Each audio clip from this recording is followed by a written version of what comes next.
안녕하세요. 초의 불꽃입니다. 19세기 독일의 철학자 루드비히 포이어바흐는 당신이 먹는 것이 당신이다 라고 했습니다. 이 말은 즉 우리가 소비하는 음식이 우리의 건강 상태, 소비 습관, 행동 패턴, 생활 양식 등을 대변할 수 있는 하나의 지표가 되는 것에 대한 비유적 의미입니다. 영국의 최고 영양사로 손꼽히는 헬렌 본드 역시 이 말에 전적으로 동의한다고 말합니다. 오늘날의 사회에서 건강한 식이요법을 구성하는 것에 대해 많은 혼란이 있으며 미디어는 영양에 관한 상충되는 메시지로 매일 우리를 공격함으로써 우리를 혼란하게 만듭니다. 또한 우리 주변에 손만 뻗으면 쉽게 구할 수 있는 패스트푸드, 인스턴트 음식을 피하는 길은 쉽지 않습니다. 몸에 좋지 않다고 익히 알고 있는 그러한 것들이 너무 맛있고 당기는 건 왜일까요? 오늘 전해드릴 이야기, 영양학자는 절대 먹지 않는 음식. 첫 번째는 아침 식사 샌드위치입니다. 흔히 아침에 가장 간편한 샌드위치와 커피로 하루를 시작하는 학생 직장인들이 많습니다.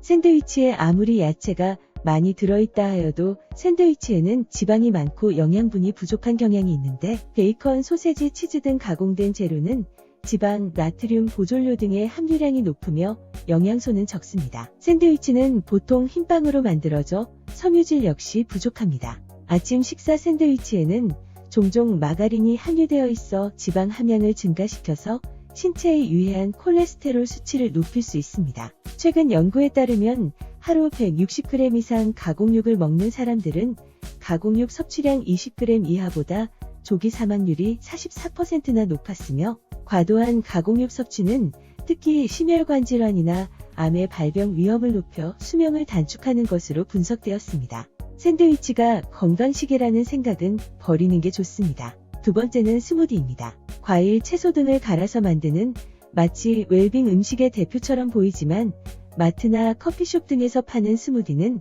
과일을 통째로 먹는 것보다 시럽과 설탕 등이 과하게 들어가서 고열량이며 섬유소도 별로 없다는 결론이며 결국 주재료인 과일보다는 더 맛있게 만들기 위해 필요하지 않는 첨가물이 많이 들어가게 됩니다. 물론 탄산음료보다는 더 낫지만 결코 웰빙 음료의 대명사일 수는 없습니다. 세 번째는 통조림입니다. 요즘 가장 간편하게 떠오르는 즉석식품 중 하나가 통조림 가공품입니다. 가장 간편하게 먹을 수 있는 것들 중 하나이지만 특히 통조림 안에 든 스프류는 많은 양의 소금이 들어있습니다. 소금을 과도하게 섭취하면 체내에 수분량이 많아져 혈압이 올라가고 혈관 기능이 떨어집니다. 의사들이 고혈압 환자에게 늘 강조하는 말은 짜게 먹지 말라는 것입니다. 또한 통조림은 유통기한이 긴 탓에 방부제와 첨가물이 많이 들어가 있으므로 꼼꼼히 성분표를 따져볼 필요가 있습니다. 통조림 캔 재질에는 대체적으로 주석이나 스테인리스 스틸과 알루미늄이 사용되는데 환경호르몬 비스페놀 A가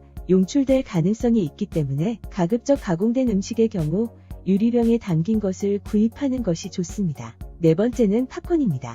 영화를 볼 때 빠질 수 없는 또 하나의 즐거움은 바로 팝콘입니다. 최근에는 카라멜 시럽을 뿌린 팝콘 등 다양한 팝콘 종류도 다양해졌습니다. 그러나 다이어트를 결심한 사람들에게는 간식이라고 하기엔 칼로리가 너무 높기 때문에 치명적인 음식이 될 수 있습니다. 팝콘은 부드러움과 구수함을 더하기 위해 트랜스 지방이 많이 들어있는 쇼트닝이나 마가린 같은 인공경화유로 튀겨내며 설탕, 치즈 가루 등 더 많은 고열량 재료를 첨가합니다.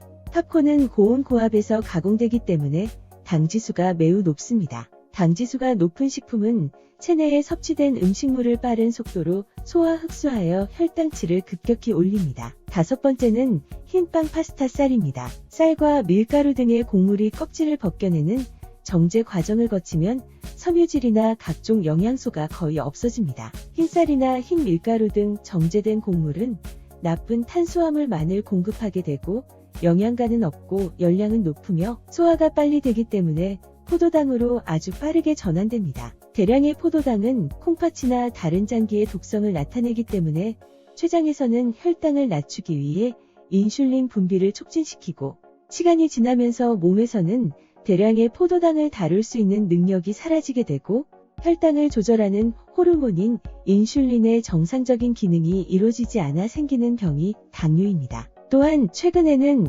혈당이 높아질수록 췌장암에 걸릴 위험이 상승할 수 있다는 조사 결과도 있습니다. 여섯 번째는 화이트 초콜릿입니다. 초콜릿은 유혹적이지만 높은 열량은 경계해야 합니다. 화이트 초콜릿이 하얀 이유는 카카오 버터에 분유와 설탕을 섞어 만들었기 때문입니다. 일반 밀크 초콜릿보다 설탕 함유량이 높기 때문에 단맛 역시 매우 강합니다. 초콜릿의 어두운 색을 내는 재료는 카카오 파우더인데 화이트 초콜릿은 카카오 파우더가 들어있지 않고 대신 아이보리색이 나는 카카오 버터가 들어있습니다. 건강을 생각한다면 다크 초콜릿을 선택하는 것이 좋습니다. 일곱 번째는 탄산음료입니다. 소화가 잘 안 될 때 콜라 같은 탄산음료를 마시면 속이 뻥 뚫리고 막힌 게 쑥 내려간다는 사람들이 있습니다. 하지만 이와는 달리 속이 안 좋을 때 특히 어린이들에게 위장염이 발생했을 때는 오히려 증세를 악화시킬 수 있다는 건강 지침이 있는데요. 탄산음료에 관한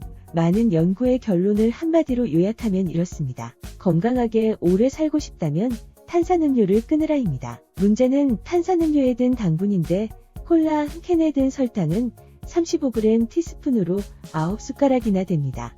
콜라는 살찐다며 다이어트 콜라를 선택한다면 괜찮을까 생각하지만 다이어트란 수식어가 붙은 제품은 어떨까요? 이런 제품은 대개 설탕 대신 인공감미료를 씁니다. 직접적으로 혈당에 영향을 주진 않지만 이 물질은 같은 양의 설탕보다 단맛이 100배가량 강합니다. 전문가들은 그 단맛에 익숙해지면 점점 더 단 음식을 갈구하게 된다고 경고합니다.